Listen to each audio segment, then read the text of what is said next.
good to go.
Hello, everyone. If you're here for Seth Misenar's Threat Detection Trends 2023, then you are in the right place.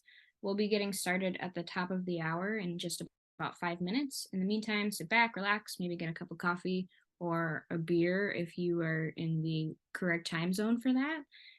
But we will be getting started shortly.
Hello, everyone, and welcome to this SANS webcast, Threat Detection Trends 2023.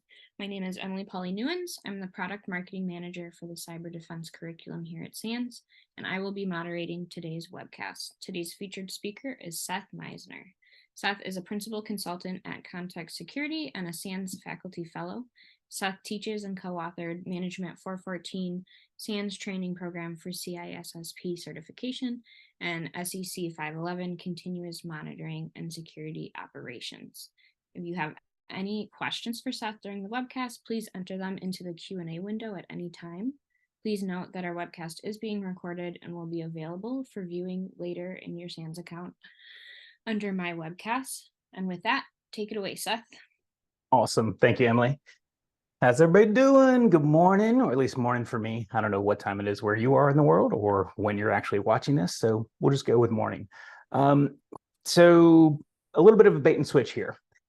I started building this presentation, I had the idea of threat detection trends, right, 2023, and realized, oh my gosh, what I built was way too big. It was way too much. And so I started looking at and was building one particular presentation. And the more I dug in, the more I realized, no, I need some additional information and some additional information. And then it got kind of gargantuan, right? So this is going to be one of a multi-part series, at least 2, maybe 3 parts. So just a heads up there. So as Emily said, I'm Seth, right? I've been teaching for SANS for a while, I've been authoring for SANS for a while, and I've been playing in security for 20-ish years or so.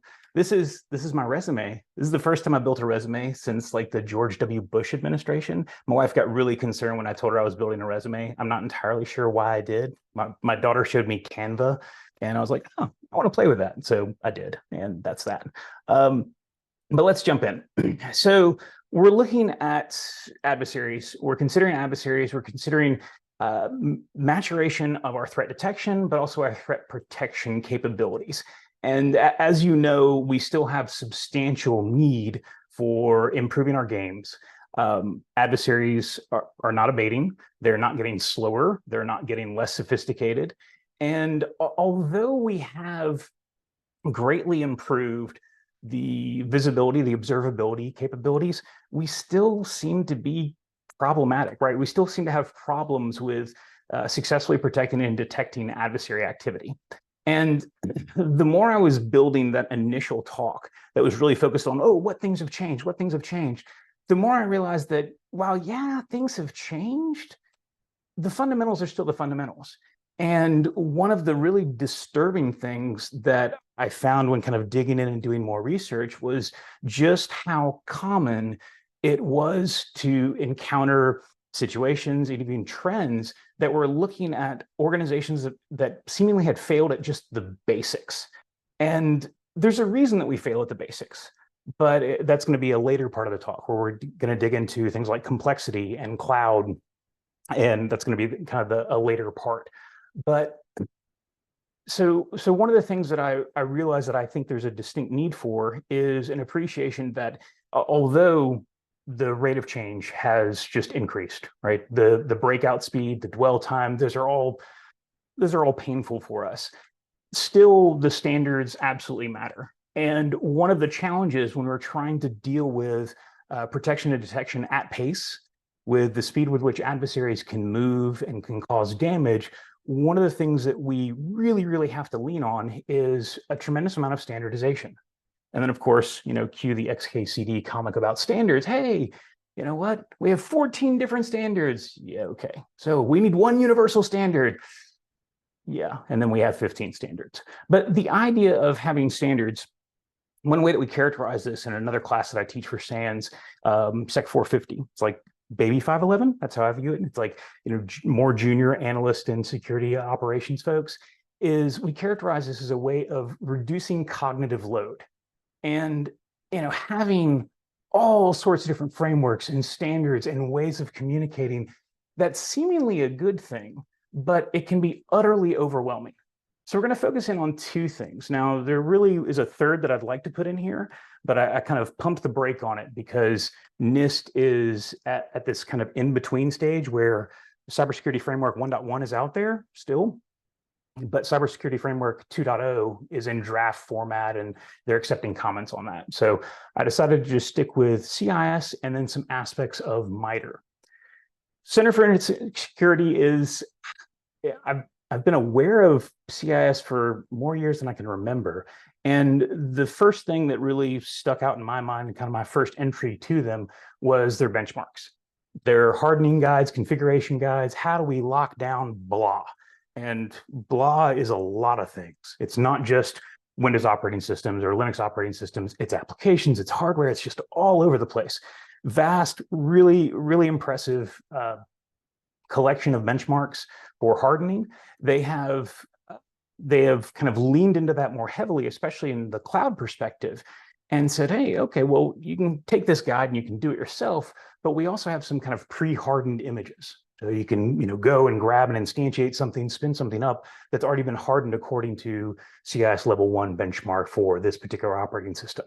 They also now have kind of container-oriented images, and those hardened images and containers are available in your major cloud service providers. In particular, they seem to first adopt AWS and Azure. I know, go figure, surprise.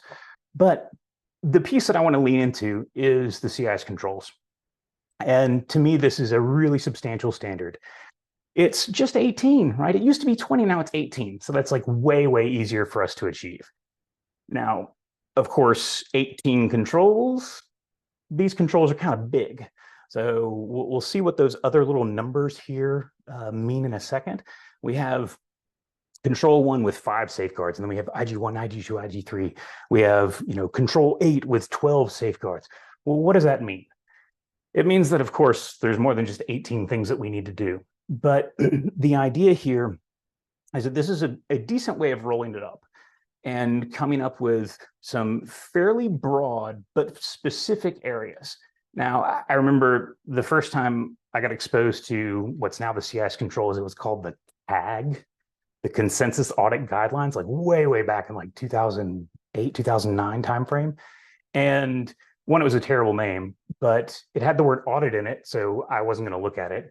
And then it ended up being the, SANS top 20 controls and top 20 critical controls. And like audit and controls, that just did not sound very relevant or exciting to me. I'm a technical person. I just didn't want to deal with that. But if you actually give it a look, you'll find that it is much more relevant and much more applicable. And, it doesn't feel like something that it doesn't feel or read to me like an audit standard would. And so I find it to be very effective. Now, one of the pieces that I like the absolute most is something that they did in version 7.1. So CIS is now owner of the intellectual property that's associated with this. And something they added in 7.1 and that they've really emphasized even further with 8 are what they refer to as the implementation groups. Now, it used to be the case that their critical controls, it was the top 20, back in the day. And historically, the number was associated with the speed with which you should attend to it, right? So you're going to do these things in order. You're going to start at 1, you're going to work your way down, ultimately getting to 20. Okay, well, what they found, and one of the reasons they created these implementation groups is that organizations that were less mature, less capable, they'd start tapping out real, real early. And there were pieces and parts of those controls that were those later controls that they never even saw because they were attending to them as they were supposed to in order. But there were pieces and parts of those controls that honestly could have been very, very effective and were not a big, heavy ask, right? They weren't just to the realm of big major enterprises. And so what they did was, well, one, they discarded the whole idea of them being ordered as, most important, attend to this first. They did away with that. But then they also established these implementation groups. And the implementation groups, there's 3 tiers, and the implementation groups are directly associated with how mature your security program is and your security operations. And this is not mature like, hey, we've had it for a very long time.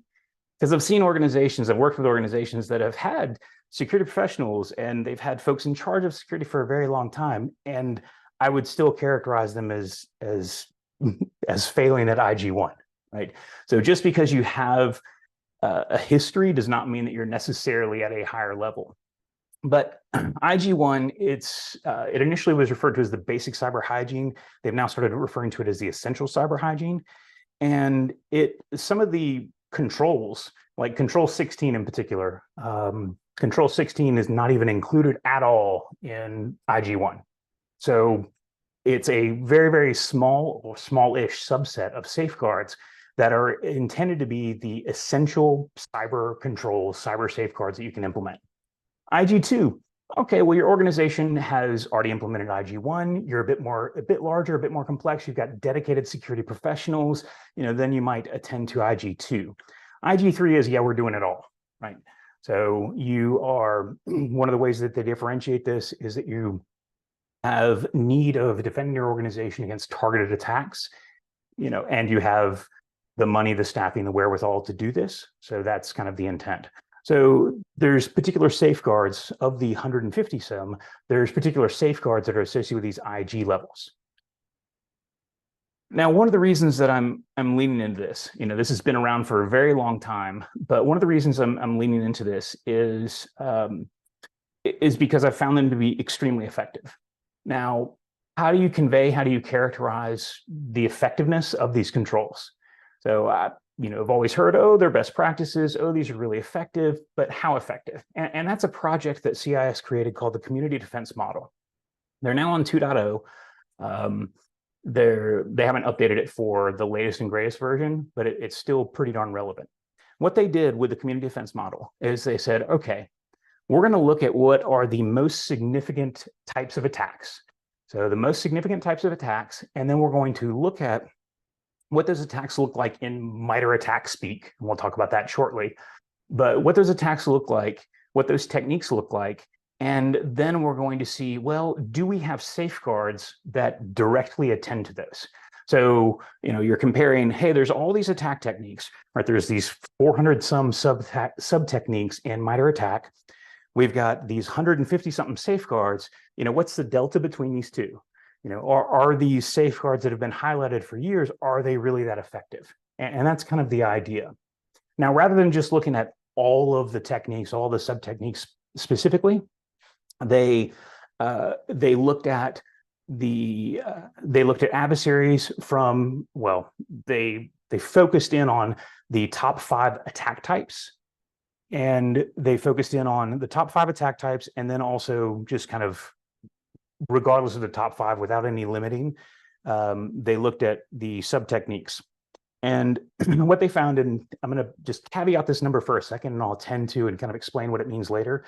But they said that the community defense model, their analysis, the research suggested that 86% of the attack sub techniques could be attended to with the CIS control framework, right? So you implement all the safeguards, and that's all the safeguards, your IG3, all the safeguards, 86% of the sub techniques were covered, right? Now, that's kind of high level. They took the top 5 attack types, and they got this from, it was not just DBIR, but Verizon DBIR was one of their big influences. I feel like ANISA was another one, but they said, here are the top 5 attack types, based on our research, based on DBIR. They looked at them, they said, all right, malware, ransomware, web app hacking, insider and privilege abuse, targeted intrusions. Okay, well, what do these look like from an attack perspective? And this is something that Verizon DBIR, they got together with Mitre, and they did a mapping. So now DBIR communicates an attack as well. So this was made a bit easier. So they said, all right, we got these top 5 attack techniques. So let's say an organization, they're just not that mature yet. They just drop into IG1. How successful are they? Now, this is top 5, not top 5 controls, but those top 5 attack techniques. You implement IG1, and this gives you 77% coverage. So for all the top 5, you look at all the Mitre attack techniques that are represented there. If you just implemented IG1 safeguards, you got better than 3/4 of them covered. If you step away and say, well, let's not just constrain ourselves to the top 5, let's look at all attacks, they still had close to 3/4 coverage, which is pretty darn impressive. Now, I skip IG2, it didn't, not interestingly different, but IG3, you implement all the safeguards, and top 5, you got a 91% hit rate. The all attack types, 86%. And that's where that previous discussion of 86% came in. Now, one caveat here, because this, when I first saw these numbers, I was like, wait, what? Really? I was really impressed and super surprised that it was that, it was that effective. And one of the things they highlight is that they only take into account those attack techniques that have an explicitly defined mitigation associated with them. And that's a subset. That's not all of the particular attack techniques, but they were looking specifically at those where attack says, yes, there are means of defending against this. There are mitigations that can be implemented for all of those. So it's 86%, not of all 410 sub-techniques, but 86% of those sub-techniques where there is a mitigation defined. Still pretty darn effective. So we're going to move now and talk about some Mitre. Of course, the 800-pound gorilla is going to be the Mitre attack framework, but oh my gosh, it's just every time you turn around, there is some new Mitre-oriented cybersecurity project. And we'll talk about actually a few of them, not just attack, but there's many, many more. We could have like a full-on presentation on each and every one of these, and probably multiple presentations on each and every one of these. We're of course going to first look at the big standard bearer, and this is Mitre attack, adversarial tactics, techniques, and common knowledge. This kind of began its life. It's now in its 10th year. Yeah, 10th year, because the 10-year anniversary is at AttackCon 4.0. But this is now in its 10th year, and the emphasis, you can tell by the nomenclature, the emphasis is on, well, threat intelligence. So what do adversaries look like? How do they operate? How do we codify that and communicate that in a standard fashion? And that was kind of its opening salvo. Like that was the major emphasis, was trying to come up with a common way to communicate information about adversaries, to try to identify, what types of things they do, how do they do them, right? All sorts of things. Now, some research that I thought was pretty eye-opening. There was some research done, and they went around and asked a fair number of pretty significant organizations and said, hey, anybody use an attack framework here? Anybody at all? And 89% of those organizations asked, 89% of their security operations said they were at least in a limited capacity using attack, which is pretty wild. And even more wild to me was that almost half of them said that they use it extensively. Yikes, that's pretty substantial. Now, another question was, and I shortened it here, but another question that was asked in this survey, this research, was, how important do you think attack will be to your future state of security operations? So not where you are now, but how important do you think it will be in the future for your security operations?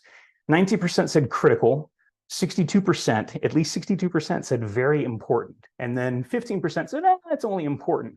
But if you roll those numbers up, you realize, oh, wow, that is just a huge, huge number. And the reason I highlight this is because this has become, it's continuing to become a standard that against which many, many other things can be mapped. And that's really important for us, because it's going to allow us, kind of leaning into like what the initial intent of this talk was, it's going to allow us to accelerate and improve our threat protection and threat detection capabilities if we can all speak something akin to the same language, right? And here's that was the source of the research. Okay, so Mitre, first we have tactics, right? There are tactics, there are 14. The overwhelming emphasis of the tactics were post-exploitation, and this was especially true at the beginning of attacks time. There was a separate project called pre-attack, which was focused on the things that adversaries did before they actually, compromised your organization. But they rolled that in now. So, and you can kind of tell which ones those are when you look at, tactic 43 is reconnaissance, tactic 42 is resource development. Then you got 1, 2, 3, 4, 5, 6, 7, 8, 9, 10. Okay, yeah. So the originals, the OG attacks tactics were the 1 through 11 there. And then kind of the more recently added ones were those others. But the idea of the tactic is it's 14 different things that adversaries might want to achieve. So things like, what are they trying to do? What do they want to achieve? they are characterized as the why. So why does an adversary do this? Oh, it's to achieve persistence. Oh, it's to implement privilege escalation capabilities. It's to evade our defenses. So why are they doing it? This speaks to the why. And it's a really, I think it's a pretty substantial way of codifying this. You know, to me, probably the closest thing we had to a standard language related to adversary activities prior to this was the Lockheed Martin cyber kill chain, TM, right? And the cyber kill chain, you had like exploitation right in the middle, and then you had like 3 phases that were prior to exploitation and 3 phases that were after exploitation. And I mean, that's useful. Yes, adversaries do things prior to exploitation, but to give that equal weight from a phase perspective, to give that equal weight and measure as the post-exploitation activity just feels off, at least to someone like me that, you know, I'm a defender, right? Threat intelligence is great, but only insofar as it can inform my defense. And, you know, historically, that emphasis on, you know, treating pre-exploitation is almost the same weight as post-exploitation just felt off. So then Mitre attack steps in and is like post-exploitation, right? And gives you, well, now 14, but really the original was 11 different post-exploitation tactics. Now those 11 tactics, they are used underneath those tactics. You have the techniques, and we've got almost 200 individual techniques and then 400 plus sub techniques. So this is how they actually achieve the why. So how do they achieve privilege escalation? How do they achieve lateral movement or persistence mechanisms? How do they do that? Well, the technique speaks to how. And then the sub-technique is, well, there might be some specific nuance. There might be multiple ways of implementing this how. So this is just even more specific. So as an example, we got a tactic of lateral movement. Why do they want, you know, what are they trying to achieve? Well, they want to move within our organizations, post-exploitation style. The technique, high-level technique, is use alternate authentication material. What does that mean? It means not your password, right? So something other than your password. And there are many things other than your password that can be used, one of which are tickets. So pass the ticket is a particular sub-technique, right? So pass the ticket is one means of achieving, well, alternate authentication material, but really it's to achieve lateral movement. And this is one particular means. So even if all that attack did was really what it emphasized initially and just told us about and gave us a good language and framework for talking about adversaries and what they do and their tactics, techniques, and procedures, it would still be useful. But they have really, really improved things and continue to improve things substantially to make it much more interesting and much more applicable to me. Because I told you, look, I'm a defender. I'm operational. Like, I need to protect organizations, and like, it's great for me to be able to learn something about techniques, but historically there has been a really significant amount of translation that had to occur in order for me to take that potential adversary write up and then turn that into like operational detect and defend capabilities. But attack is much more than it used to be. So we're going to look at a couple ways, just quick ways that you can interface with attack. If you're a user of VS Code, then I recommend, well, 2 different things. One is Red Canary created an attack extension. So you check out the marketplace, you search for attack, and you'll see VS Code attack from Red Canary.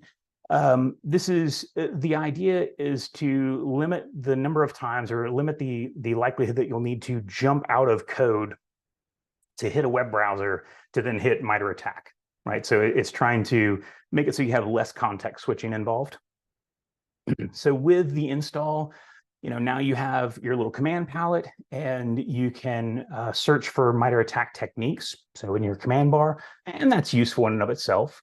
So you can search them by technique name. You can search for them by, you know, just phrases. So I'm searching for that one we referenced before, pass the ticket, and it comes back and says, hey, here you go. That's pretty substantial, right? So it gives me some high-level details, and it gives me a decent description, plus it includes a bunch of additional links. Now, that top link is if you want to get to the full details of the technique, because as you're going to see later, this is not the full details. this is like the description and the high level, but there's a lot more that attack now includes for individual techniques, or they might include. You also have something that's nifty. Now, even if that's all it did, I think that would be useful, right? Just, quickly looking up, hey, what is there a technique associated with this, right? I know the words associated with it, but what's the sub technique associated with this? But now the extension can also give you a little bit of an IntelliSense or auto completion capability. So with the auto completion capability, by default, it's only going to work with Markdown and YAML. You can change that. And by default, it's only going to extend tactics and techniques. But again, you can extend that. So on the screen, it shows you you can do auto completion for mitigations. Like that's one that I think is useful. But you can also change it if you write up reports in something other than Markdown and YAML, then if you want that sort of capability, then you'll need to change the extension. So I am kicking it with a Markdown file called attack.md. I've just typed out technique 1550, and then I hit Control Spacebar, and it pops up and it gives me all of this potential for auto completion. So I can see, well, T1550, but I can also see all the various sub-techniques that are underneath this as well. And, this is just without me actually typing anything. I just get this little pop-up that's showing me some of that description that I saw before. And then we can, auto-complete it, which again, that's useful, especially if you're documenting things, you're writing up analysis, you're doing things like this. Now, something from Mitre is the attack-powered suit. Now, initially I was like, oh, meh, it's a browser extension. Like, to me, the VS Code thing was cooler because, I mean, if I'm in a browser, then why don't I just hit attack.mitre.org? Like, that's just, I don't need this. But it's nifty. And one of the reasons it's nifty, it allows you to, without jumping to that particular site, without going to attack.mitre.org, one of the main things that you would use this for, you click the ampersand and then you type in some words, and it's going to show you different matches related to this. So it's going to hit against the MITRE attack framework, and you can, as you see with the radio buttons, you can limit yourself to mitigations, to software, to techniques, to tactics, however you want to roll, and then you can search. Now that's useful. But one of the other things that you can get in the results, you see that you can hit the go-to, right? Go-to at the right. That's going to actually take you to that page. Okay. The name, summary, and link. This is to automatically copy and copy for you then to paste it or embed it somewhere else. So the name, summary, link. You just want to grab that and slap it in a report or something. That's useful. Something else that I don't show that I find to be very useful with the attack-powered suit is if you have this enabled, then and you're in a browser on a web page, you can right-click, you can highlight and right-click, and suddenly you can interface with the attack-powered suit. So you right-click a word on a page just randomly. You didn't open up and search for it. You right-click a page on a word on a page, and you tell it to search MITRE attack. You tell it to do a lookup, and that can be a really useful thing. If your favorite little threat analyst, your favorite person has not documented, they're writing up something that's interesting, but they have not cross-referenced the attack framework, then you can quickly pivot to that from the page itself. Now, what we saw from searching the attack-powered suit or from the VS Code, what we saw was a really tiny limited subset of what's included in the write-up in the page for a particular technique. And so I want to highlight, well, what else do you get? Because there's a lot of really important details that most folks that I know are just kind of oblivious to the fact that attack even gives you this. Like, we focus in on, oh yeah, what's it look like? What are the adversary? What does this technique do? And we're used to that, but some of the additional capabilities are really impressive. So first, you're on the page, you've got the high-level information. It's telling you, hey, in this case, we're looking at a sub-technique. Remember that pass the ticket. It says, hey, it's a sub-technique of blah, right? Of that, use alternate authentication. It says that it's associated with multiple tactics, and that's useful to know, is that a technique can be used for multiple different purposes. And it says, hey, it can be used for defensive evasion purposes. It can also be used for lateral movement, which is the way that we jumped into this. The blurb in the description, this is what we saw in VS Code. This is what we saw at least a snippet of in the attack-powered suit. So, it's useful, but that's kind of what you would expect from Mitre attack. Now let's look at procedures. So another chunk of that page are going to be procedures. And this is, to me, in like the threat intel world, I think of this as like sightings. So where have we seen this technique wielded? And what it's going to do is it's going to highlight some threat actors. So if there are known groups that Mitre tracks, if there are known groups that have used this technique, if there are particular campaigns, so that's another thing, it's not on this list, but groups, campaigns, or if software is associated with this technique. So it calls out from a software perspective, it says Mimikatz. Okay, well, Mimikatz can be used for pass a ticket. So it's giving you some additional details and some additional context where you can dig in and see, well, how did this particular adversary use this? What sorts of tools can be used to implement this technique? If you're trying to model this yourself, if you're trying to demonstrate this, you're trying to do a little purple team action, something like that, this can give you some insight potentially into what tools might be useful on that front. The mitigations piece. Now, this to me, this was something I certainly was not aware of this when they first kind of highlighted mitigations back in like V5. It took me a couple of iterations before I realized that this even existed. Because I thought of attack as like telling you about attacks. That's it. It tells me about techniques. The mitigations there's 43 of them now, I believe. And attack highlights 43 different mitigations that are associated with defending against techniques. And the emphasis is on prevention. It's on protection. So how do we protect ourselves against this particular technique? Now you think, oh, there's only 43 and there's like 400 sub-techniques. Yeah. But one mitigation might have coverage across tons and tons and tons of different techniques. So there's not a one-to-one relationship there. Now, so each of the mitigations has their own identifier. And again, there's 43 of them currently. Now, they've had some sense of this included for a while, like even prior to version 5, they would document, hey, potentially here's how you could defend yourself against this. But with version 5, it suddenly became something that was a separate, distinct object. And it seems kind of just not too interesting to say, oh, well, it's an object. But the really important part was that historically, you would have to find a technique, and then that technique would point you to a mitigation. Okay. Well, once version 5 came out, they then made it so that you could start, your jumping on point could be a mitigation. So we're looking at implementing this mitigation. What sorts of coverage does it give us? And since version 5, they've done that.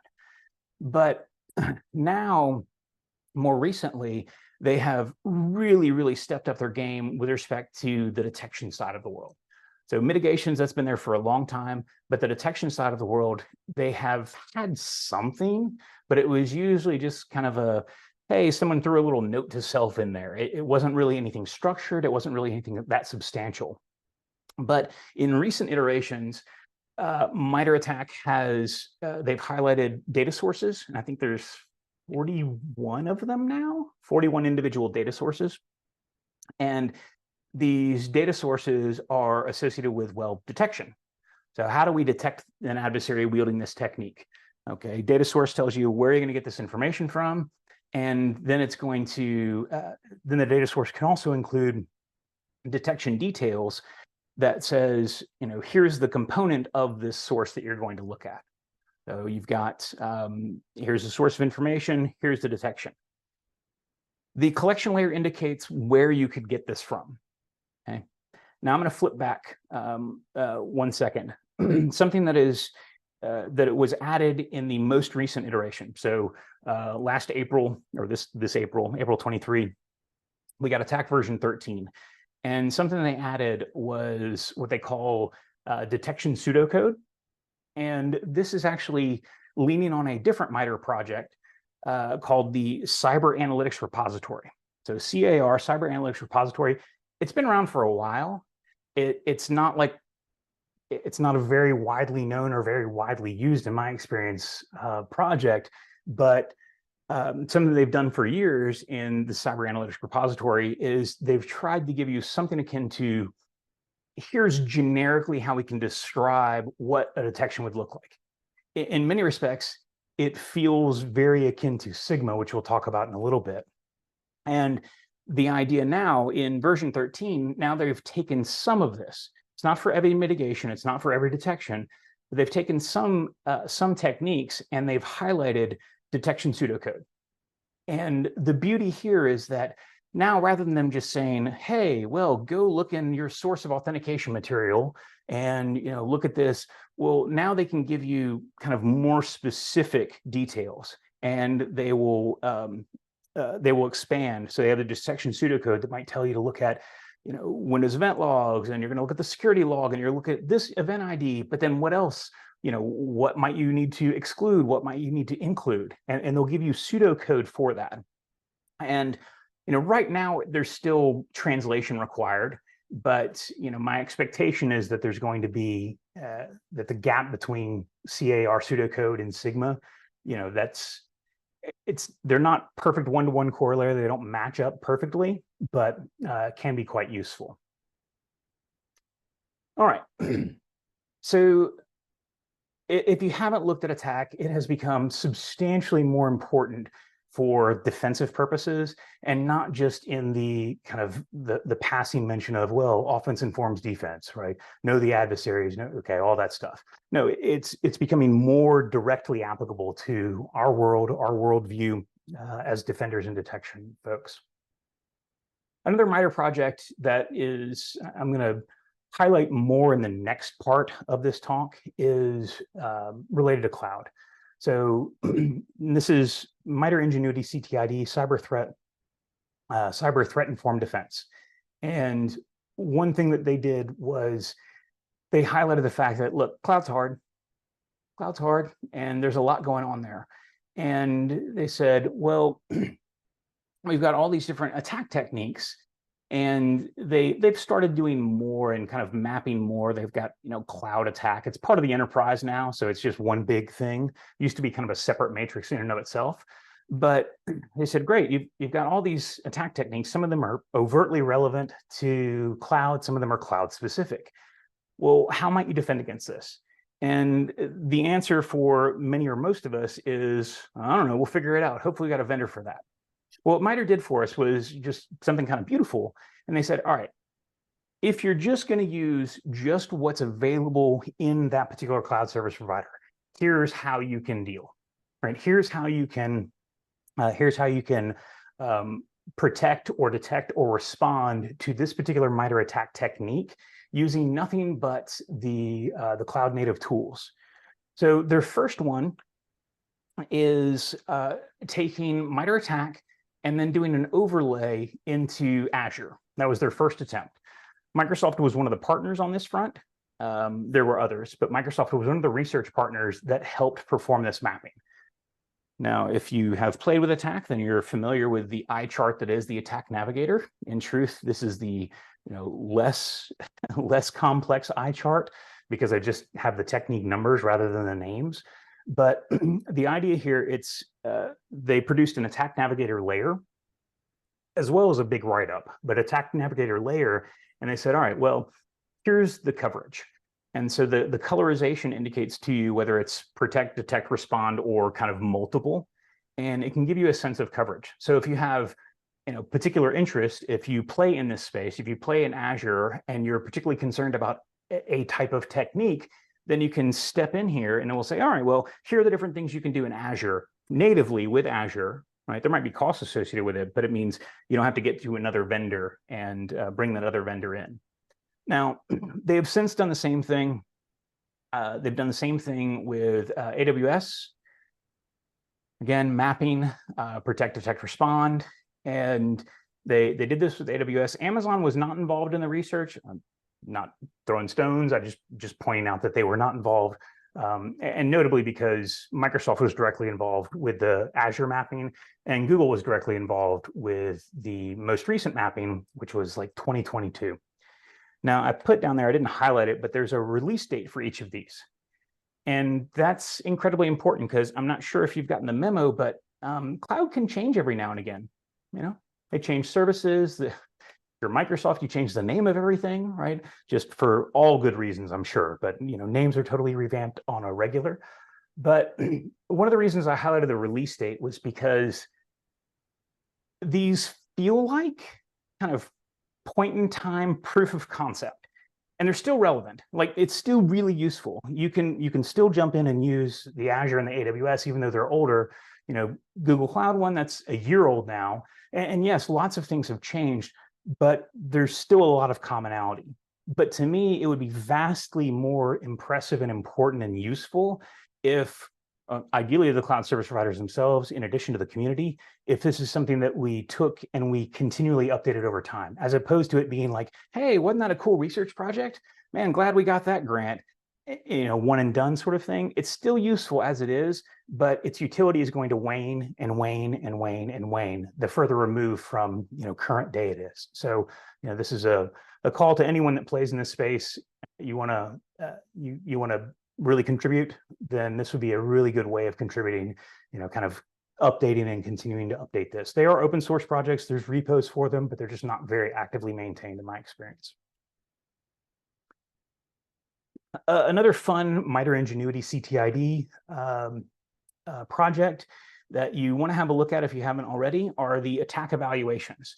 They've been doing these for a number of years now, since I think 2019 was their first. And what they've done is they've opened it up, and people would offer they would offer up their tools, right? For the enterprise ones, they would offer up their tools. They say, hey, look, we've got this vendor, we've got this sweet protection detection response tool. We got this sweet tool, and we think it's just amazing. And they said, all right, well, do you want us to evaluate? And so they would take the vendor's products, and they would have a scenario. They would emulate a particular adversary and use their tradecraft and kind of simulate their tradecraft. And then they would know what they were doing, and effectively they'd be kind of purple teaming it, right? So they would know what they're doing, and then they'd see, well, what did this vendor tool actually detect? What did it block? What did it, how effective was it? And they've done this a number of times, and they're open, right? The vendors can offer up their tools, and the attack evaluations, when the vendors talk about it, they will make it sound as if attack said, we're awesome, we're the best. Mitre said, we're awesome. Truthfully, Mitre doesn't give any commentary about it. They just here's the facts, right? Here's the facts, here's what they protected, here's what they detected, here's, all that stuff. So the beautiful part is that we know that it's an apples to apples comparison. If you want to look at a particular tool and, maybe gaps or things where it's effective, you can look at these comparisons. Now, this is just one adversary, one adversary group that's being emulated, but still very effective. They have more recently done, in addition to just the enterprise software, they did a project where they were looking at OT, operational technology and industrial controls. They've also done one that they called the attack evaluation trials, where they looked at deception. Now, there were only 2 participants, but it was still kind of neat as providing a framework for if you wanted to do something similar to this, you can read through their process and how they did this and what they were looking at, and kind of model that, or you can look at what tools can achieve that as well. And they also have, this year, they did an attack evaluation against managed security service providers, which is pretty eye-opening as well. The Turla one actually just dropped last week, so this is pretty brand new, and you're seeing all the vendors are giving all the vendors that feel like they've done well and can brag on themselves are doing webcasts and talking about, hey, look at how awesome we did with Mitre attack evaluation, right? So they're highlighting this for you. All right. So we looked at some standards with respect to Mitre. We looked at some standards with respect to CIS. And really one of the reasons we were doing that is that we were trying to come up with the ability to speak some of the same language. Now, we all use tools. We all use threat intelligence from various providers and sources, and we need to be able to translate. One of the things that I mentioned about the Mitre attack framework before, one way that it's improved substantially, is that it used to require a lot more effort on my part to translate the attack technique into an actionable detect or into an actionable prevent. Now they've kind of put more glue in there to kind of integrate those capabilities and highlight them. But we still have across our tools, we still have across our data sets, a challenge when it comes to translation. So a lingua franca, and actually this is kind of funny because in that the report where it was talking about the importance of attack and like how many people were using it and all that stuff, it was characterized as the lingua franca of cyber threat detection. So lingua franca, this is it's sometimes translated by folks as common tongue, common language, but this is in reality, it's a language that two people can communicate in that's neither of their first language. So you speak one language, I speak a different language. We don't understand each other, but we have a common tongue. So like pidgin languages are examples of lingua franca. We have kind of a common tongue where we can get some degree of communication here. And that's the idea. It's related to standardization, but it has to do with kind of what we call things, how we refer to them. And then we have, well, is it lingua franca or is it lingua Frankenstein, right? As an example of the challenge here, we have the incredibly common need of collecting information for detection purposes. And if you have looked at your telemetry sources, your sources of operational data, like every SOC has like turned it up to 11, right? Even if you're just looking at on premises, it's a huge amount of information. You couple that with cloud too, it's even more information. And an example here is imagine that you're collecting data from multiple disparate sources. So on the left hand, we've got Wireshark, Zeek, and TCP dump. And let's imagine that you're collecting information, you're pulling information from these, and how do they characterize? Well, they characterize the source IP address. In Wireshark, it's IP.source. In Zeek, it's id.orig_h for whatever good reason, and IP space source in TCP dump. They all mean the exact same thing, right? They're all talking about the exact same thing, but they are referenced differently. And that becomes problematic, especially when you're looking at things, so I got a comment that the sound seems a bit distorted. Is this an issue for everyone? I'm not having an issue on my end, Seth. Okay, all right. Well, then I will just keep on rolling. Oh, sorry. If you are having sound issues or video issues or anything like that, or lag, it is being recorded, so you can check it out. And ostensibly, right, unless it really is a me problem, then the recording will be clear. So I imagine now you're collecting, and this could be from logs, this could be from network data, but you're collecting information from multiple disparate sources. And then you have need of doing analysis, or you're doing threat detection, and you have maybe you have some threat intelligence and you're trying to hit against your data sources. Well, how do you represent that? How is that represented in your particular tool of choice? Is it going to automatically translate? Is it going to, and the answer here is that the most important thing is to be aware of this issue and to try to accommodate this issue. So the idea of a common information model is to come up with effectively canonicalization, right? So in Elasticsearch, okay, they have their own schema, their own model, and client.ip is how this is going to be represented. Doesn't matter, what the original source says. Doesn't matter. It's going to translate into client.ip. In Splunk world, this is going to be source_IP. In the CIM that Azure uses, it's capital S, little rc, capital I, little p, capital A, DDR. Okay, it is. It doesn't matter what it is. It matters that your analysts know it. And it matters that your analysts know it, and it matters that you have some conformity here so that you don't inadvertently miss things. if I'm searching and I anticipate, right, I'm an analyst and I know, oh, it looks like IP.source, and I search for that, I'll probably get some hits, but am I going to hit everything? And a lot of this has to do with the idea of proper schemas and common information models. And usually we have decent common information models for like our one tool, right? But what about the other sources of information or the other tools that you're using? Or as we see, what if you are looking at something like Mitre attack and you see the CAR, the Cyber Analytics Repository pseudocode, detection pseudocode? Okay, well, how do you translate that into your data, your structure? So Sigma is a tool that I mentioned, a tool that I mentioned when highlighting that cyber analytics repository from Mitre attack. And Sigma it's characterized as Sigma is to logs, as Snort is to network, as Yara is to files. So it tries to be kind of a language that we can all look at and understand and make sense of. So that if I'm communicating something, if I want to communicate to you how to detect something on the network, I could write it in a Snort rule. Even if I didn't actually use that myself internally, I could write it in this and then provide that to you. And that became kind of the generic source that you could pivot from, Yara files. Sigma is trying to do that for logs. So this is one rule to ring them all, right? Yeah, okay, I know what I did there.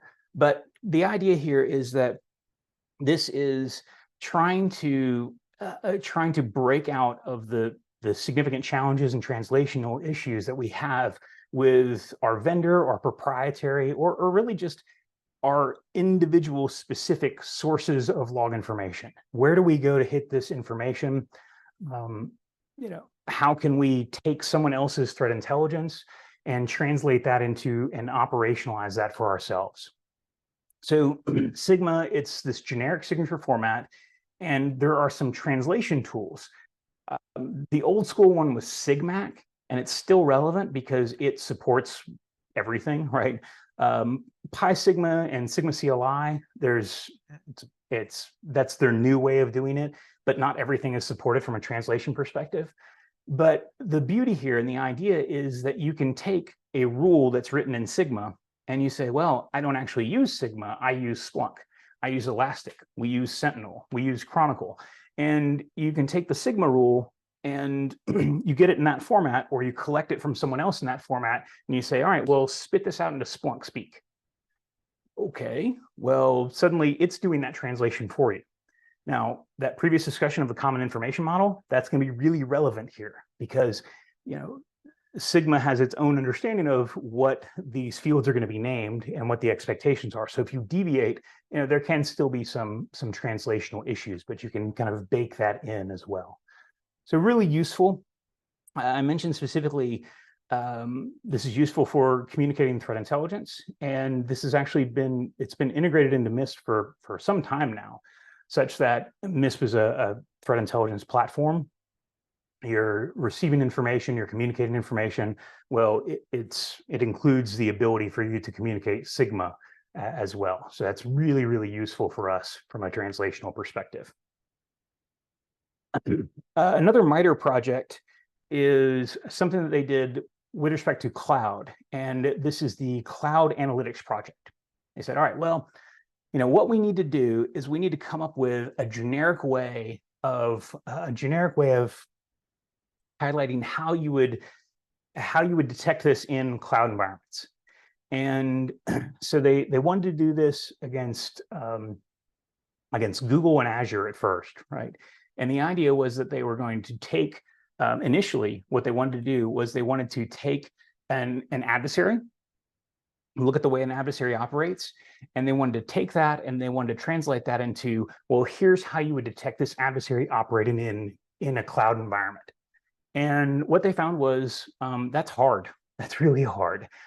They found that the idea of having a generic way of communicating this that's going to be relevant to Google, relevant to Azure, was really, really hard, because even though they might have the same type of data available, it's in very different structures, it's in very different locations, and that translation was challenging. So this project, what they ended up with was just 14 Sigma rules, right? Which honestly doesn't seem like a lot. And I think one of the more important pieces for me was not the rules themselves. I mean, the rules are the rules, they're either useful or they're not useful. But to me, the more important piece was, one, following their process and them saying, hey, yeah, this is the way to not do it. Because what they initially tried to do and what they anticipated being able to do, with kind of standard kind of purple teaming ideas was, okay, we're going to model this adversary activity. We're going to see what it looks like. And that's what they were trying to do. And they failed miserably. And so what they decided to ultimately do was to focus on a particular technique and look at how to identify that technique rather than something larger and more substantial. But what they ended up with was a workflow and a documented workflow for how we might continue to do this in the future.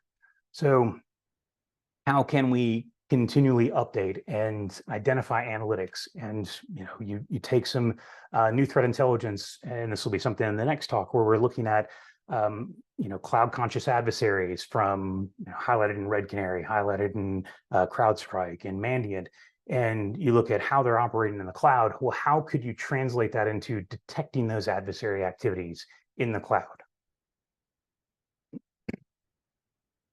All right. So a last chunk that we're going to look at is, so you have this idea of threat intelligence. Maybe you're going to get it from MISP. It's going to communicate Sigma, and you're going to get some threat intelligence. You all get this, right? Threat intel has really, really matured substantially, and everybody in the world, we subscribe to lots and lots and lots of feeds. We collect lots of threat intelligence all over the place. And it's really, really easy to collect a lot of threat intelligence and to efficiently ignore it, right? Because it's hard. It's hard to know, well, it's hard to translate, but then it's hard to know the efficacy of that particular threat intelligence. Like, how successful is this going to be? And so we need to translate, we need to turn that threat intelligence and then try to turn it into actionable and actual defensive techniques. So one approach, and this is a new tool that Mitre came out with, it launched in like August. And the idea here is you've got some threat intel write-up, some write-up related to a threat actor, to a particular campaign, and you want to figure out how to identify this or how to map this to Mitre attack techniques. And that's what TRAM does.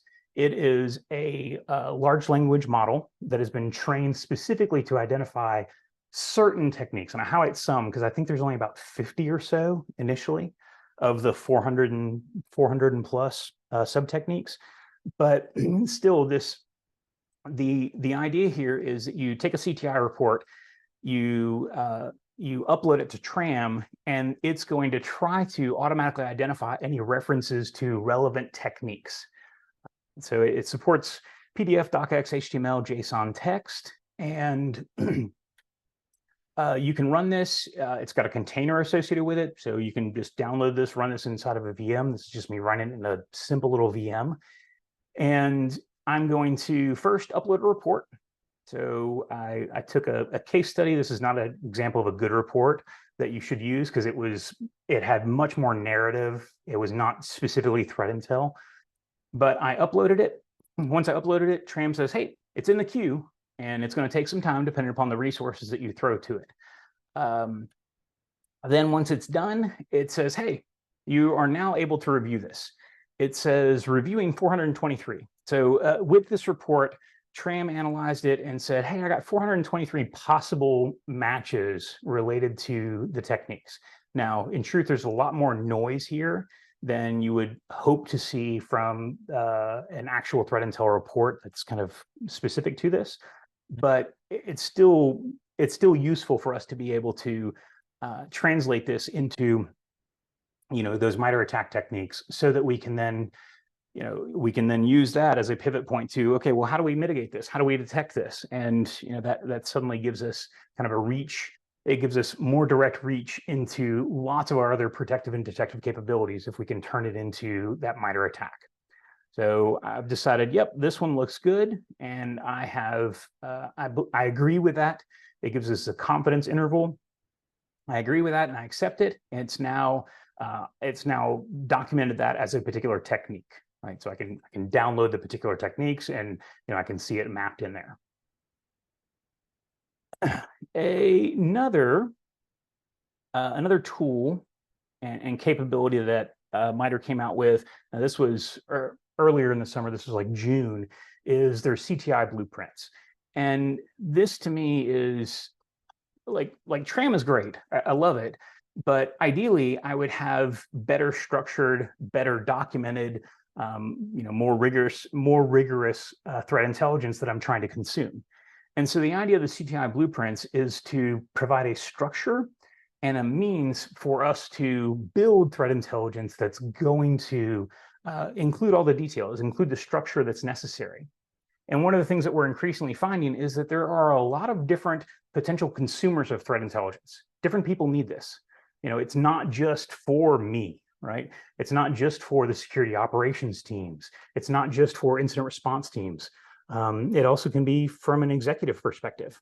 And so what CTI Blueprints has done is they've got 4 different templates, and then they have got a tool, like a tool the analyst, the threat intel analyst would interface with, that's going to have them fill out and populate the particular information. So it's going to establish kind of a baseline of, here are the things that I require, here are the things that we need. And I really appreciate that the CTI blueprint kind of differentiates and says, all right, well, we've got these 4 different types of reports. One that's focused on knowledge, one that's focused on finding an adversary, one that's focused on highlighting us to potential changes, and one that's focused on informing executives. And so it establishes, well, what sorts of information are needed, what level of detail, and how to provide that. And again, I find that to be very useful. All right. So I mentioned that this is going to be part 1 of at least 2, maybe 3, maybe 4. There's just a lot that I think that we can do to mature our security operations to greatly improve both the threat protection and threat detection capabilities. So we're going to leave off here, and can accept any questions, but there's going to be substantially more to come, and we'll continue our discussion and kind of build upon this framework and lead to better detection and protection of adversary activities. All right. Thank you very much, Seth, for this presentation and for bringing this information to the SANS community. To our audience, we greatly appreciate you listening in. We do not have that next webcast scheduled yet, but please keep an eye out so that you can join part 2 and maybe part 3 and part 4. And this might just go on forever. It's just going to be an ongoing series, right? For a list of all upcoming and on-demand SANS webcasts, please visit sans.org/webcasts. Keep an eye out there. That's where you'll be able to find part 2 of this series. But other than that, it looks like we don't have any questions because you absolutely killed it, Seth. Oh, maybe one question just came in. No, just or I just didn't shut up. I didn't shut up enough to allow questions. Just a thank you. Thank you. So well done, and looking forward to part 2. And with that, hope everyone has a good rest of their day. Thank you all.